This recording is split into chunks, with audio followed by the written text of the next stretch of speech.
Walang ginigilingan, walang pinoprotektahan. Serbisyong totoo lamang, 25 oras, natutulog din ang balita. At narito, Kevin Marquez, reporting live. Donald, naririto ngayon ang ilan sa mga kilalang ekonomista na aking kakapanayamin upang lalo nating maintindihan ang produksyon. Donald, ang produksyon ay nagbibigay ng kita sa isang tao. Hindi lamang ikaw ang nakikinabang, kundi ang ibang tao rin. Sa ibang kahulugan ay nagbibigay serbisyo. Miss Claudine Kanya, maaari po ba ninyong magbigay ng halimbawa ng pagiging produktibo? Ang magandang isang halimbawa ay ang isang nagbabasa ng libro para sa sariling kasiyahan. Hindi produktibo dahil ang kanyang ginagawa ay pagkonsumo at hindi produksyon. Ngunit, kung siya ay nagbabasa para magturo sa kanyang klase dahil siya ay isang guro, ang kanyang pagbabasa ay nagiging isang halimbawa ng produksyon. Mr. Paulo Garcia, ano naman po ang may babahagi ninyo sa amin? Man cannot create matter. He can only make matter more desirable. Ang English, nakasabihang ito, ang batayan ng proseso ng produksyon. Kagustuhan ng tao gawing mas kayaya at mas kapakipakinabang ang mga bagay na sa kanyang kapaligiran.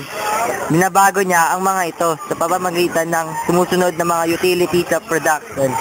Utility of form. Nangangahulugang ang isang bagay ay nagkakaroon ng mas mataas na halaga kung babaguhin ang kaanyuhan nito. Halimbawa, ang puno ay gagawing mesa.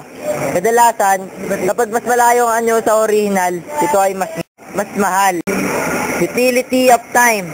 Nangangahulugang dahil sa paglipas ng panahon, tumataas ang halaga ng mga bagay na ito.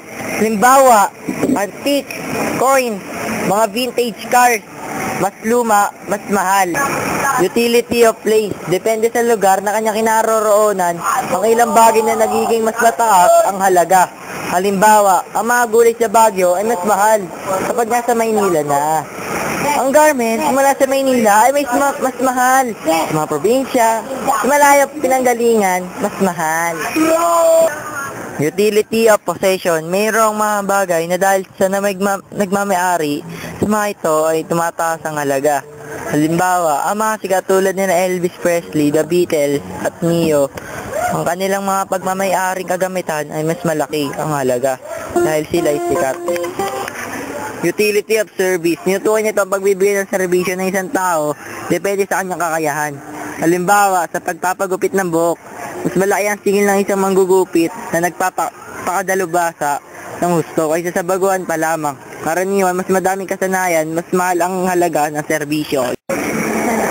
Maraming salamat, Mr. Garcia. Alamin naman natin ang mga salik ng produksyon mula kay Miss Mary Grace Borromeo. Unang salik ay ang yamang likas. Walang produktong mabubuo kung walang yamang likas.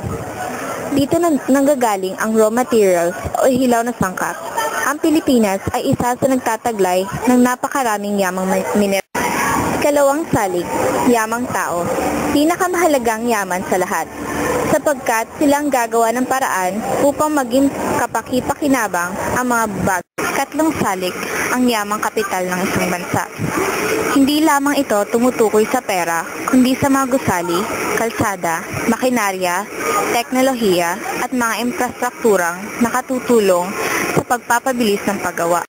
Ang ika-4 na salik ay ang entrepreneur, tagapagdesisyon sa produksyon. Ang entrepreneur ay ang taong nagtatangkang pakinabang sa pamamagitan ng negosyo. Salamat!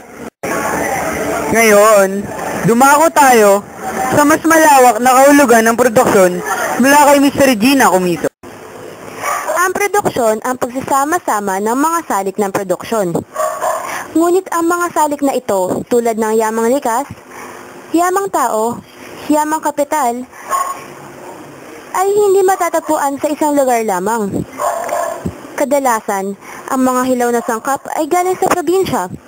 Ang mga pabrika naman ay sa Maynila. Sa lungsod din madalas nanggagaling ang mga manggagawa. Ang pagsasama-sama ng lahat ng salik ang unang trabaho ng entrepreneur.